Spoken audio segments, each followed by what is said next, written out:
name is Nathan Britton. I'm from the United States of America. I'm 24 years old, and I'm here as a research student at Tohoku University's Space Robotics Lab. I have a double major in Japanese and computer science from University of Hawaii. I went to the International Space University and got my Master's of Science in Space Studies, and now I'm here looking to get into doing my PhD in aerospace engineering. Well, I heard about the Google Lunar X Prize when they first announced it, and I'm really excited because I follow the X Prize, and when they announced the moon, it was kind of ridiculous. I didn't think that we could do that yet. But during my time at the International Space University, I did an internship here at this lab just for robotics in general, and that's when Professor Yoshida told me that they had a partnership with the Google Lunar X Prize team, and that was last summer. So that's when I first found out about white label space, and I jumped on that as quickly as I could because I'm very interested in lunar exploration robotics. So officially I'm the systems engineer for the project.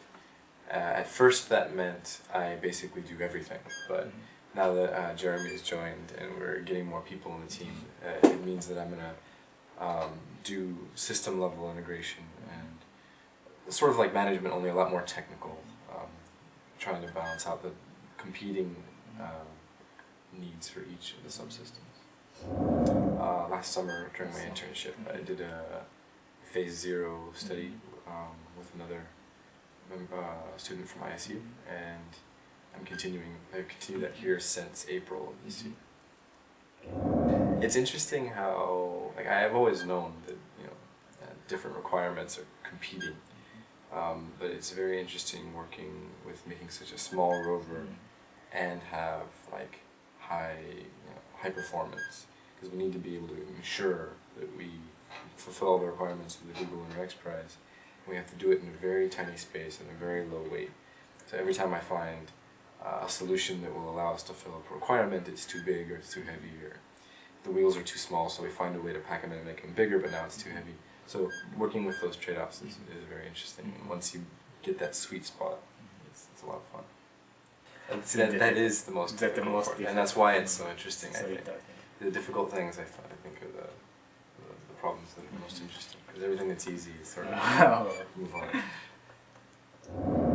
Yeah, I'm coming from a computer science background, and then I did my master's in a general space science, and now I want to get into more specific engineering, and in particular I'd like to learn more about systems engineering, and so I'm using this opportunity to sort of learn hands-on. And I'd like to be able to come out of this, with the experience to actually build, a spacecraft from phase A to completion, or as much as I can.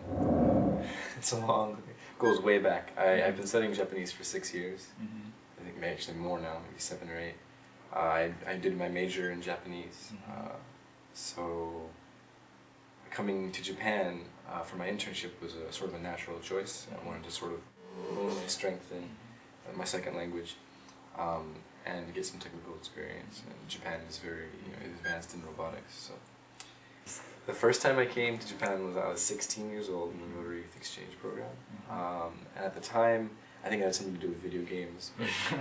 But my initial interest in Japan has nothing to do with my current interest in Japan, because as I grew up, I sort of learned what Japan is really like. I like it for different reasons now. I think it's an interesting question. People ask that all the time, and I have a hard time understanding the question, because for me, like, why not? There's so much in the universe, and the Earth is such a tiny place. Why would we limit ourselves just to here? But a better argument, I think, is to look at the exponential rate of how we consume resources. And it's pretty clear that the way we live our lives today is unsustainable. And whether we, it's going to require a huge shift in how our civilization works in order to become a spacefaring civilization. But I think it's pretty obvious that in order for us to meet our potential as a species, we need to, push out and start utilizing the resources of the solar system, starting with the moon.